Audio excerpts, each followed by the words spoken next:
hier. Nous avions recueilli un certain nombre d'informations. Moi, je suis rentré de Ziguinchor vers 20h. Et immédiatement, notre équipe de veille nous a signalé un certain nombre d'incidents relativement à certains organes de presse. Par rapport à l'importance et le poids des enjeux, c'est des choses qu'on ne peut pas laisser passer comme ça. Et on a jugé bon de faire une sortie pour recadrer. Malheureusement, si nous avons présenté, je crois que la 2STV a été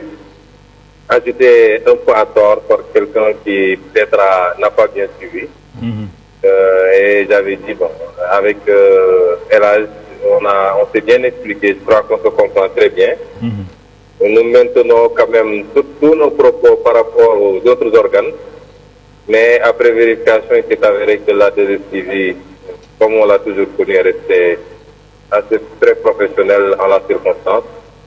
Et donc c'est des incidents qui arrivent, mais c'est pas méchant, c'est des enjeux qui étaient extrêmement importants et ne pouvaient pas se permettre de laisser des organes de presse pas avoir un comportement tendancieux. Et tous les autres que j'ai cités, je maintiens intégralement, entièrement ce que j'ai dit.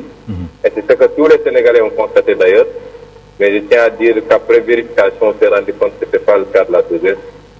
Et j'avais tenu à discuter avec Elage, qui, comme il l'a dit, c'est mon goro. Dès que nous dem ci télé bi yóbbu dëkk bi yëpp.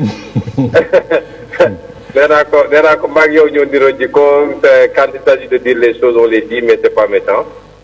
Et je crois qu'on s'est très bien compris. Voilà. Jërëjëf Ousmane, rafetlu nañ say kaddu parce que cela fait partie quand même de la grandeur d'un homme. Bokk na ci toujours réero bu amee rek dañ ne ñàkk waxtaan moo ko waral. Ndaxte déclaration bi nga def en direct sur la 2STV c'est bien parce que dina tax aussi ñi nga xamante ne surtout sama ndaw yi nga xam ne ñu ngi fiy liggéey mën a def seen liggéey convenablement ndaxte démb ba déclaration bi jibee ndaxte sama xale yi gars yi xawoon nañ leen sonal tuuti ba am na ñoo xamante ne sax ils ont été un peu pris à partie donc ñu lay gërëm di la sant mais Ousmane damaa bëggoon a profiter ci occasion bi man tamit laaj la tuuti ay laaj ndaxte bëggoon naa xam un peu quand même ci yow résultat yi maanaam information yi nga jot. Vous dites que vous irez quand même forcément vers un deuxième tour. Mais quelles sont les informations que vous détenez actuellement ak taux bi nga xamante ne yow am nga ko. Donc, vous savez, en matière d'élection, c'est très complexe parce que tous les quartiers généraux sont en train de collecter les données. Et à l'échelle du territoire national, nous avons 45 départements, nous avons 557 communes.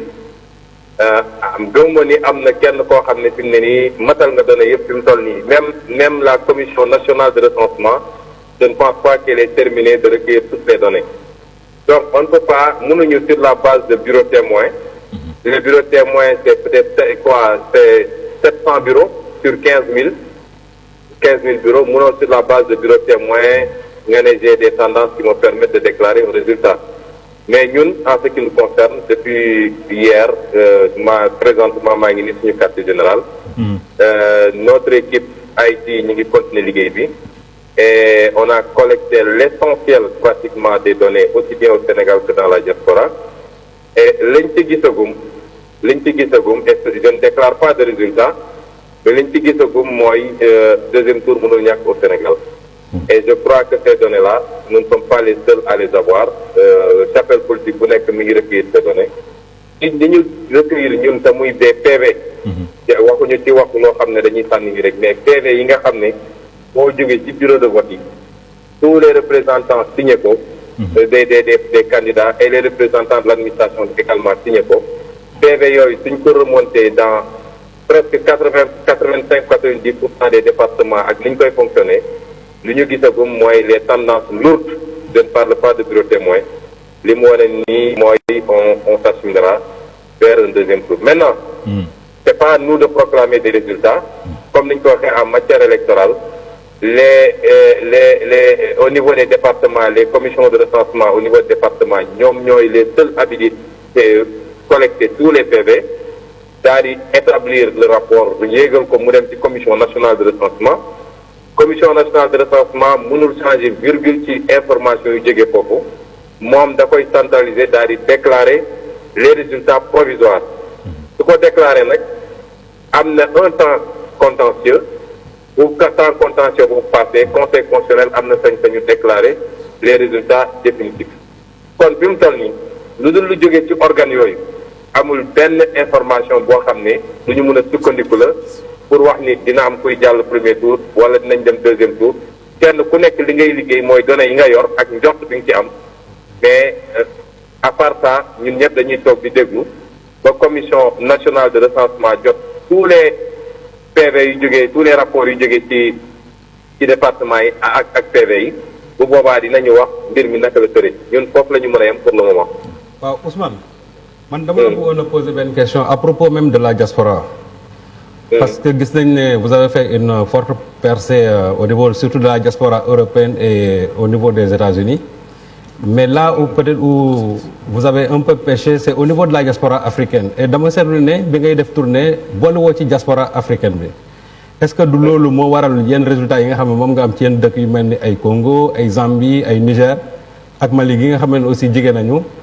jàpp ne foofu def nga erreur vraiment ci sa stratégie de massification du parti. bon xam nga ñun suñu yéene c'était de faire l'ensemble du territoire national ak diaspora bi yëpp mais quand même temps bi dafa gàttoon parce que dañuy lancer tournée internationale après bi ma présenté sama livre vision au Sénégal c'est-à-dire le 16 septembre parce que il m'a fallu ma jël 4 mois tëju pour bind loo xam ne sama gis-gis ci Sénégal parce que c'était important pour man en tant qu'acteur politique ma présenter Sénégalais yi une vision bi ma ko présenté le 16 septembre je crois que fin septembre laa commencé tournée internationale bi def naa 1 mois boo xam ne dama enchaîné tournée internationale bi lépp xaju ci woon malheureusement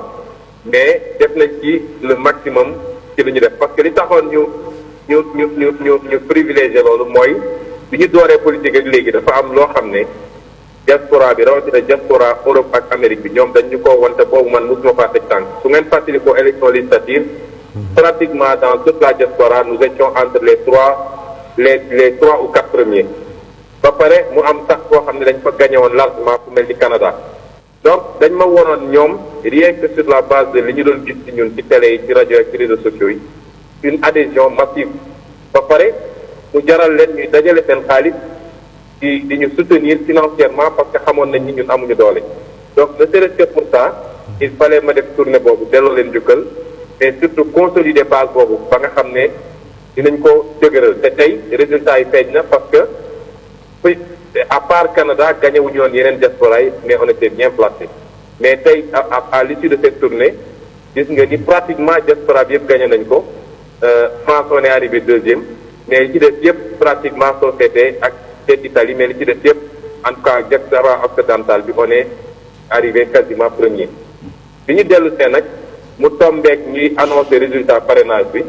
temps bi gàttoon na pour ñu mun a enchaîner d'autres tournées à l'intérieur de l'Afrique parce que voyager à l'intérieur de l'Afrique quelquefois c'est un peu plus difficile que voyager même en Europe malheureusement loolu peut-être andi na gàllankoor mais teewul on est relativement satisfait des résultats qu'on a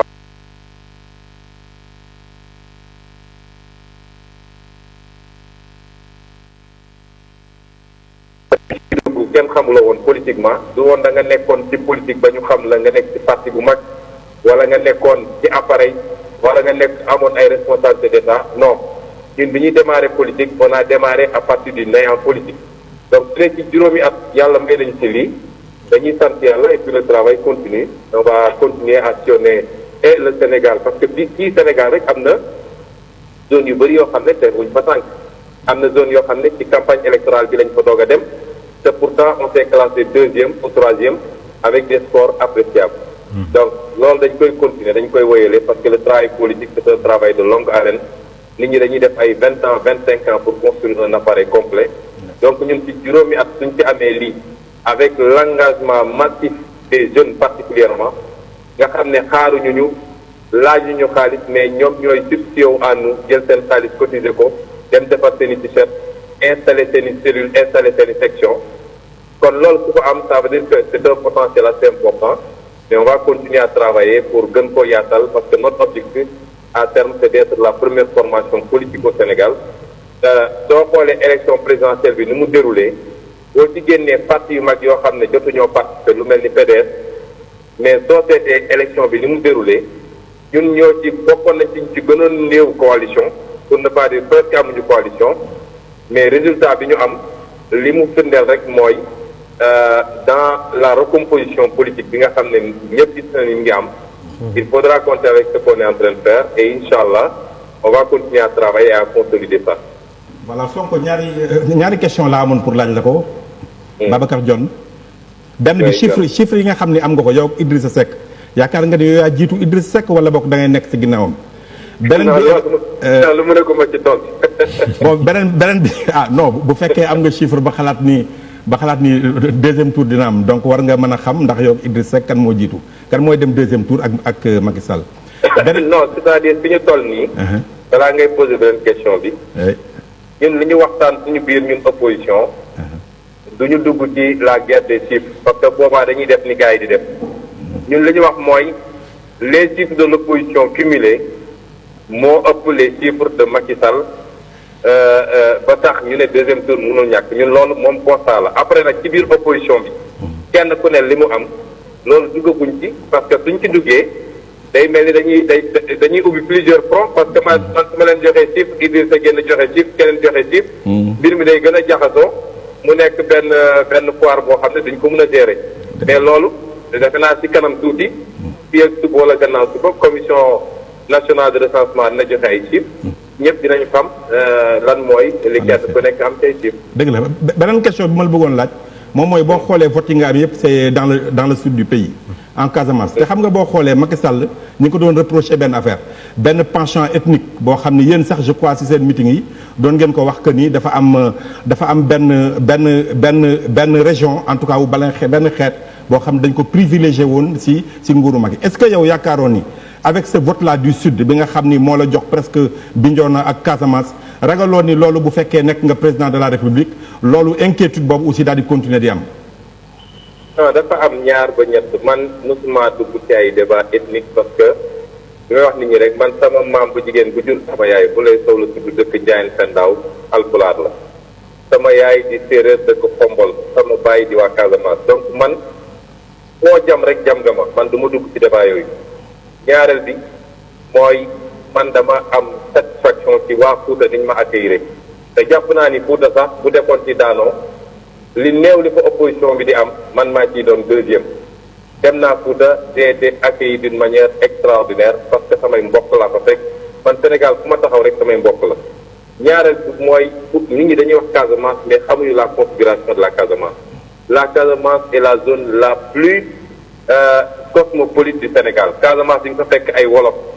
fortement implanté di nga fa fekk ay tukulóor Ziguinchor gi ma dëkk am na quartier bu tudd Alwar boo fa demee ay tukulóor kese nga fay fekk ñu nekk fa depuis des décennies di nga fa fekk ay séeréer di nga fa fekk ay manjak di nga fa fekk ay njaago di nga fa fekk ay joola di nga fa fekk ay ñëpp nga fa donc Casamance du ku ñu mën a identifier fondamentalement par rapport à une ethnie wala yu demee noonu su doon une ethnie rek moom wooteel Casamance je n'aurais jamais eu la majorité parce que une ethnie qui a une majorité écrasante en Casamance amu ko y a les Mandeng y a les Peul et cetera c'est beaucoup plus complexe deuxième constat bi mooy mais ñun suñu chiffre bu ñëwee di nga xam di nga gis est-ce que Ndakaaru gi sax ëpp ñu fi waa foofu que Casamance Ndakaaru gi vous avez vu que pour Parcelles Assainies les chiffres qu'on a on s'est classé deuxième gis nga ko feneen ak feneen ak feneen donc soo demee Saint-Louis on s'est quasiment classé deuxième je ne suis pas Saint-Louisien donc suñu score ñun mënoo ko identifier par rapport à une localité précise maintenant en définitive wax nañu tam ni nit ñi Sénégal il faut ñu xam li ñu bëgg soo ñëwee ne damay politique li ñu lay njëkk wax dañu naan yow amoo base politique ba nga dëkk sax mënoo fa gagner man jusqu'à une date récente on disait que Ousmane Sonko n'a pas de base politique parce que législative yi résultat bi ma amoon Ziguinchor gi ma yaroo législative yi j'avais 1500 voix. Je me retrouvé aujourd'hui avec plus de 50 000 voix. On me disait que tu n'as pas de base politique parce que wax ñu fan nga mën a gagner Sénégal si nga dëkk war nga faa gagner donc même en France même aux États-Unis nit ñi dañuy am base politique aux États-Unis soo demee dañu naan Barack Obama fi mu dëkk je crois que si c'est pas Chicago xam nga fan la foofu la kii ba Illinois ou quelque chose comme ça fa la nekk ba nekk fa sénateur donc nit am base politique du lu ñu mën a tip base politique bi nag li gën mooy mu méngoo ak benn profil boo xam ne kooku jar nañ di jàppale ko parce que su ma gañee Ziguinchor ñi ma jàkkaarloon waa Ziguinchor lañu damaa gañe foofu Robert Sagna gañe fa Ablaye Baldé gañe fa Benoît Sambou gañe fa Angélique Manga gañe fa ñooñu ñëpp waa Ziguinchor waa Casamance lañu et ils ont compété avec moi compétir nañu ci élection législative yi ñu duma ma ñëwaat ci élection présidentielle yi duma leen kon loolu mooy politique mais ça n'a rien à voir avec des questions de d'ethnie ou de je ne sais quoi boo demoon tey Casamance man sama waajur bu góor ci ethnie Joola la bokk mais boo demoon seet sama électorat Sédhiou soose yi ñoo ko gën a bëri Kolda pël yee fa gën a bëri vous avez vu que je me suis classé deuxième à Kolda je me suis classé quasiment deuxième ou troisième à Sédhiou donc ça n'a rien à voir avec ces logiques là nee naa la Ndar gee soo fa demee ay Guet Ndar ak Goxu Mbàcc yëpp je suis arrivé deuxième mais est-ce que moi je suis de Saint-Louis donc yooyu je ne pense pas que ce soit le plus important et puis il faut libérer les gens bàyyi leen ñu voter parce que c'est ça aussi la démocratie je ne suis pas dans ces théories là et je crois que le Sénégal war nañu fexe ba ñu dugg ci yooyu que ce soit ci ethnie que ce soit ci région que ce soit ci tarixa parce que yooyu yëpp discours yëpp andi nañ ko fi mais li ñuy tànn c'est nu ñuy def ba am le meilleur Sénégalais pour conduire aux destinées du Sénégal qu'il soit de telle ou telle région de telle ou telle ethnie de telle ou telle religion c'est pas important li am solo mooy est-ce que suñ ko joxee réew mi dina yóbbu réew mi ci askan yu bëgg ba ñëpp gis ci seen bopp donc ces débats-là je crois qu'il faut qu'on les évite et que ñu concentre surtout sur l'essentiel et qu'on respecte le choix de chaque citoyen. Alors Ousmane dernière question juste pour bàyyi la nga dem dama bëggoon rek xam est-ce que avec résultats yi nga xam ne jot nga ko am ci présidentielle bi foofu ca Ziguinchor est-ce que mën nañu attendre à ce que Ousmane pose candidature am nekk maire Ziguinchor prochainement. Bon loolu eggaguñ ci aujourd'hui mon souhait et mon espoir c'est d'être président de la République du Sénégal en 2019. Donc je suis focalisé sur ça. Nous avons bon espoir par rapport ak li ñu gisagum. Nous attendons la proclamation officielle des chiffres. Mon espoir c'est d'être au deuxième tour et de gagner à l'issue du deuxième tour. Donc kuy yootu président de la République ci jamono ji ñëw ne xam nga ni waxu maire yi loolu lu ñuy xool la après. kon jàpp nañ ne daal yow yaay dem deuxième tour daal fu mu toll nii wax bi leer na. wax bi leer na de. déet su ma amuloon yaakaar dem deuxième tour kay du ma nekk fii ba heure bi sama quartier général nee naa la démb ci conférence de presse j'ai dit à l'état actuel amul benn candidat. du Ousmane Sonko du Idrissa Seck du Macky Sall bu war a mën a taxaw ne man gagné naa élection yi wala man maay dem deuxième tour loolu moom. nañ ko bàyyi rek kenn ku nekk def liggéey bi mu war a def techniquement et c'est ça le charme de la démocratie parce que liggéey yi ñuy def nii c'est pour demain su dee demain conseil commission nationale de recensement dafa joxe des résultats différents ñu mun a am sañ-sañ ñëw ak suñu chiffre ne ko d'accord ñu suñuy déposer suñu recours mais c'est pas pour sortir et se proclamer vainqueur parce que dafa am des organes habilités pour le faire demain su dee ñooñu nee nañu Massamba ak Mademba ñoo dem deuxième tour on considérera su dee am nañu kenn ku ci contesté il contestera il donnera ses chiffres. C'est ça le charme de la démocratie c'est pourquoi il n'est pas admissible que mu am des organes de presse yu bëgg a orienter ou préparer les consciences ñu diw war na mën a jàll au premier tour ça c'est pas le rôle des organes de presse c'est ça qui a amené notre sortie hier et je le réitère je considère que peut-être avec la 2STV les informations que j'avais n'étaient pas ça mais pour tout le reste je maintiens ce que j'ai dit catégoriquement parce que c'est pas le rôle des organes de presse dafa war a nekk équidistant et surtout respecter la loi et aujourd'hui CNRA génn na le président de la cour d'appel génn na démb l'union des magistrats génn na ñëpp nee nañ ni lii du cëru organe de presse RTS qui est l'organe national ñu koy fay suñu impôt warul jox Boun Abdallah Dionne mu génn naan day joxe des résultats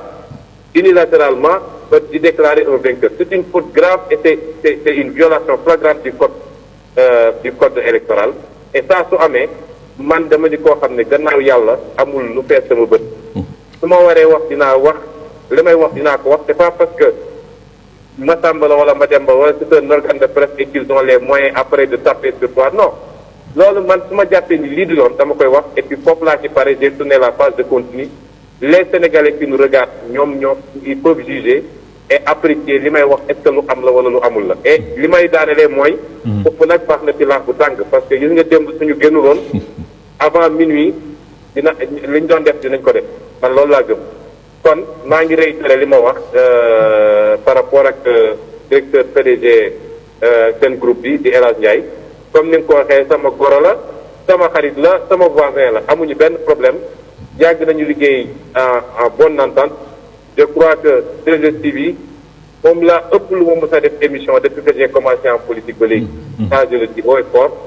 et donc s'il y avait une censure contre moi du ma ko dugg yooyu day am de temps en temps mais c'était pas quelque chose de méchant.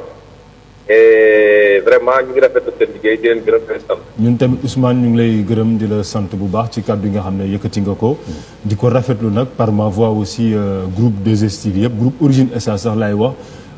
ñoom tamit nangu nañu kàddu yi nga xamante ne yëkkati nga ko jëmale ko ci ñu koy rafetlu bu baax di wax ne donc à partir de maintenant jàpp nañ ne daal vraiment lii c'était juste un incident te dépassé nañ ko Ousmane ñu lay gërëm di la sant bu baax di la wax aussi bonne continuation pour la suite jërëjëf Ousmane Sonko mi nga xam ne daal ci candidat yi la bokk à la présidentielle bi ñu doon def démb 24 février mu bokk ci juróomi candidat yi nga xam ne ñoom ñooy xëccoo li nga xam ne moo di réew mi te ñuy xaar résultat provisoire yi fii ak aljuma ñu war ko proclamer par la cour d'appel de Dakar alors damay jox kaddu gi Maurice Dieng Dione